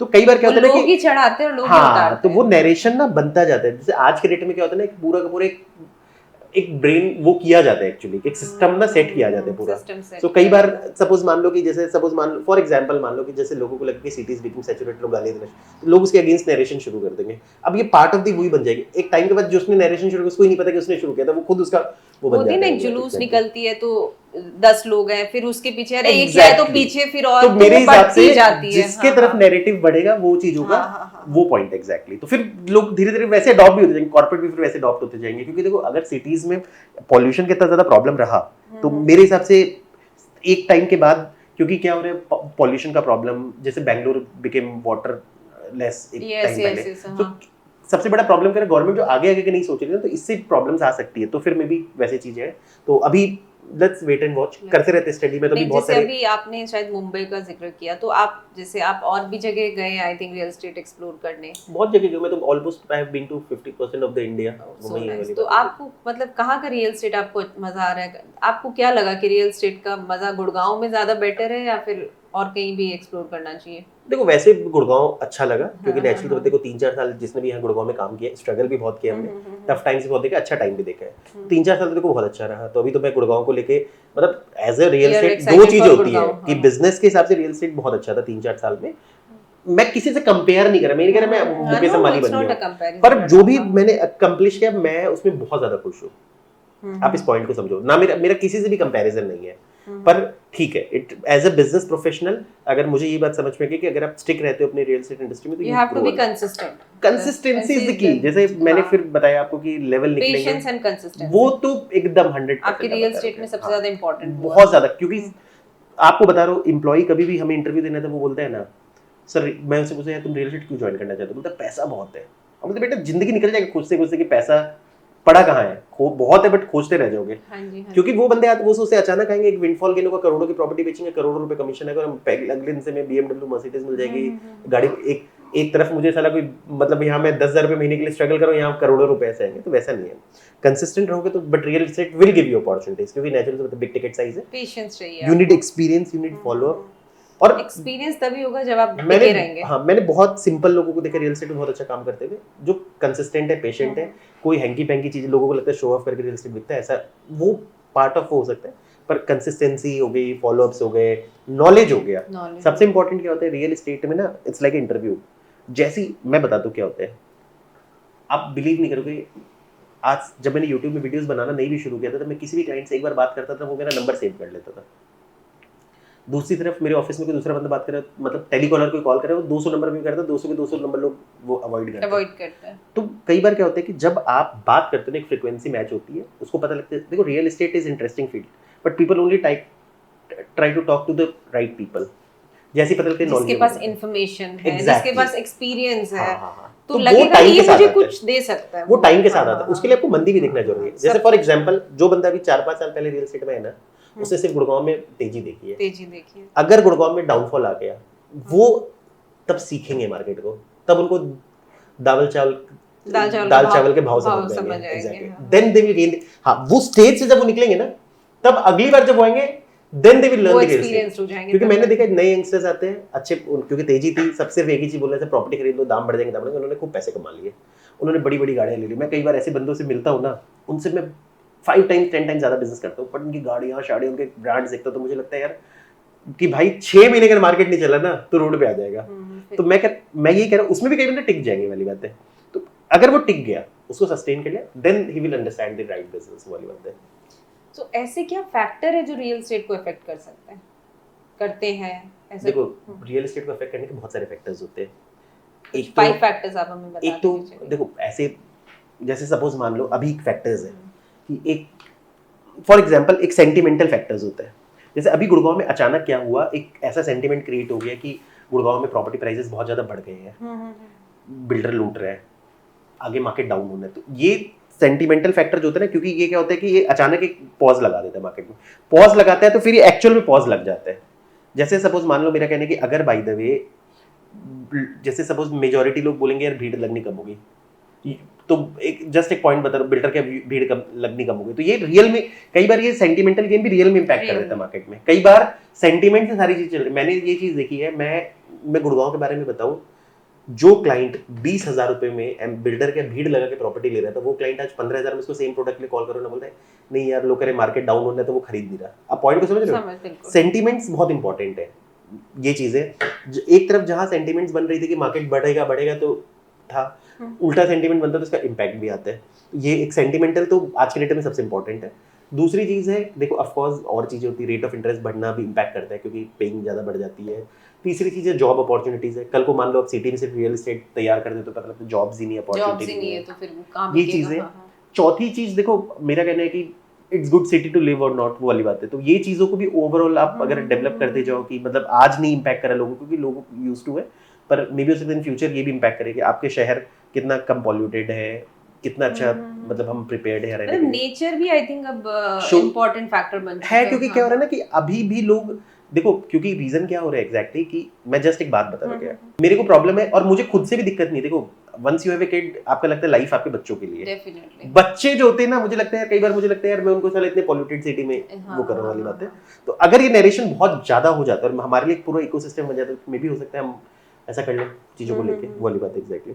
सो रितेश जी, हमारे बहुत सारे व्यूअर्स आपको देख रहे हैं, इसमें से बहुत सारे यंग एंटरप्रेन्योर्स भी हैं, और अगर वो अपना करियर रियल एस्टेट में परस्यू करना चाहेंगे तो आप उनको क्या सलाह देंगे? देखो मैं उनको ये सलाह दूंगा, अगर आप रियल एस्टेट इंडस्ट्री से नहीं हो, गुड़गांव में बहुत सारी कंपनीज हैं, उनमें आप जाओ, जॉब के लिए अप्लाई करो, डू दी जॉब। और मैं वैसे बताऊं, अगर आपको रियल एस्टेट सीखना है तो ऐसी कंपनी में काम करो जो बुकिंग के साथ रीसेल भी करता है, रेंटिंग भी करता है। अच्छा। कई बार लोग क्या करते हैं, बहुत बड़ी किसी कंपनी को ज्वाइन कर लेते हैं जहां सारा प्रोसेस ऑटोमेटेड होता है, you are just kind of कि मतलब देखते हो सिस्टम गए होते हो, तो वहां पर आप रियल एस्टेट को नहीं सीखोगे एक्चुअली। वहां सिर्फ तो वहां जब आप निकलोगे ना तो अगली बार आपको जॉब ही लेनी पड़ेगी कहीं और जाके, मतलब एक प्रोसेस ओरिएंटेड कंपनी में काम करोगे जहां पर थोड़ा मिक्स काम होता है, जहां एक्चुअल आपको ग्राउंड में जाना हो, सीखना हो, 4 लोगों से इंटरेक्ट करना हो, जहां पर रोल ज्यादा मिलता है, चाहे वो बहुत बड़ी कंपनी नहीं हो, थोड़ा स्ट्रगलर कंपनी हो, वहां ज्वाइन करो। जब तक उनके साथ काम करो ना, हमेशा ये कोशिश करना कि वो कंपनी आपकी है, try to make it grow. आप ये हमेशा ये सोचना कि वो आपकी company, you are the boss of the company. ये नहीं कि आप बॉस जाके कुर्सी में बैठ गए, मतलब अगर वो कंपनी 50% है तो वो आपके राज में कंपनी ग्रो कर जाए। मैं बता रहा हूँ, अगर आपने उस कंपनी को ग्रो कर दिया ना तो आपको एक्सपीरियंस भी मिल जाएगा, कंपनी चलाने का एक्सपीरियंस मिलेगा, आप अपनी कंपनी खोलोगे तो आप उसको ग्रो कर दोगे। लॉजिक समझ लो चीजें। मैं ज्यादातर लोग रियल एस्टेट में फेल क्यों हो रहे हैं, यंगस्टर्स आते हैं, वो 6 महीने काम करते, 2 डील होती है, उनको लगता है यार 10 लाख रुपए कंसिस्टेंट नहीं हो पाते यार, ये तो ये मैं अपना ऑफिस खोल लेता हूँ, वो अपना कैलकुलेशन करता है यार, कोवर्किंग, अब तो नया कैलकुलेशन में कोवर्किंग की जगह ढूंढ लेते हैं, फिर वो निकलते हैं, वो 6 महीने काम करते, पता लगता है उन्होंने कुछ भी नहीं कमाया। बिल्डर के बंदे काम करते हैं, वो आते हैं, वो दिखते हैं यार ब्रोकर तो भाई 10 लाख रुपए कमा रहे हैं डील में, मैं साला सैलरी कमा रहा हूँ, वो अपनी कंपनी छोड़ता है, वो ब्रोकर, वो बेचारा बंद। तो राइट तरीके से अगर काम करो, जिस कंपनी में काम करो, टेक अ फुल रोल, उस तरीके से काम करो, behave like your entrepreneur of the company. अगर आपने 3-4 साल काम किया, then start your own company. मैं बता रहा हूं अप्स एंड डाउन्स आते रहेंगे, बट रियल एस्टेट में क्या होता है, real estate is not a consistent job. ये दुकान की तरह नहीं है कि हर दिन ग्राहक आ रहा है, हर दिन आपसे ले जा रहा है। सही बात। पर हाँ, इसका ना साइकिल आता है, 4 महीने आपका बहुत काम चलेगा, हो सकता है 8 महीने आपको स्लैक हर चीज में अप्स एंड डाउन्स आते हैं। हाँ, तो रियल एस्टेट वो 4 महीने, बट वो इतना अच्छा अपॉर्चुनिटी देगा, या फिर साल में कई बार एक बार अपॉर्चुनिटी आता है, 2 साल में एक बार आता है, बट जब वो अपॉर्चुनिटी आती है ना, दैट इज द बेस्ट। वो आपको सब कुछ वो कर देगी। और दूसरी चीज है कि रियल एस्टेट में ना हमेशा जब कंपनी खोलते हैं, ओवरहेड्स को मेंटेन करो एक्चुअली। अच्छा। और 2 चीज और बताओ, यंगस्टर्स को ना कई बार कहते हैं ना, लोग मार्केटिंग को क्या सोचते हैं कि लोग मार्केटिंग को सोचते हैं कि जो स्मार्ट है ना, स्ट्रीट स्मार्ट है, they are the best marketers. आप smart people don't like smart people. आप हमेशा देखना कि यार, हमेशा मदर्स लोगों को बोलती है यार मेरे बच्चे को ना स्मार्ट बनाना है, मतलब लाइक तेज बनाना है। तेज को कोई लाइक नहीं करता। अगर मैं कह रहा हूँ आप सही बोल के रियल एस्टेट बेचो, 100% लोग आपसे खरीदता है, कोई दिक्कत नहीं है। सच बोल के बेचो, कोई भी दिक्कत नहीं है, आपको बता रहा हूँ, राइट इन्फॉर्मेशन देकर बेचो। आप बिलीव नहीं करोगे, जो डील आके नहीं होनी ना, वो हो जाएगी वाली बात एग्जैक्टली। ये चीजें होती है। तो मेरा कहना है कि बी ट्रूथफुल, ईमानदार हो, बेसिक्स पे काम करो, सर्विसेज अच्छी दो क्लाइंट को, be with them like a family.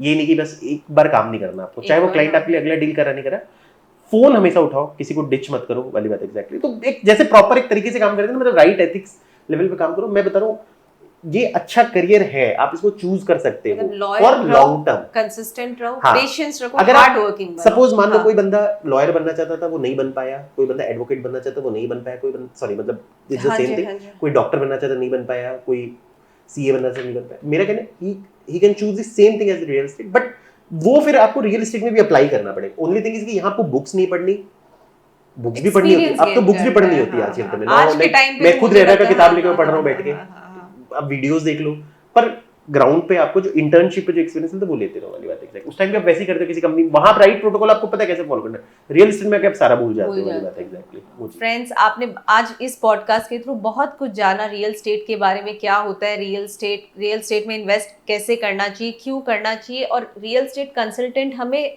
क्यों चाहिए बीच में, ताकि हम एक अच्छी इन्वेस्टमेंट कर पाएँ। और भी कोई ऐसे टॉपिक है जो आप चाहते हैं जिसके बारे में हम डिस्कस करें, तो प्लीज़ आप हमारे कमेंट बॉक्स पे कमेंट करिए। और भी ऐसे नए नए वीडियोस मैं आपके लिए लाते रहूँगी, और आप हमारा चैनल ज़रूर सब्सक्राइब करिएगा। तब तक के लिए नमस्कार, बाय बाय।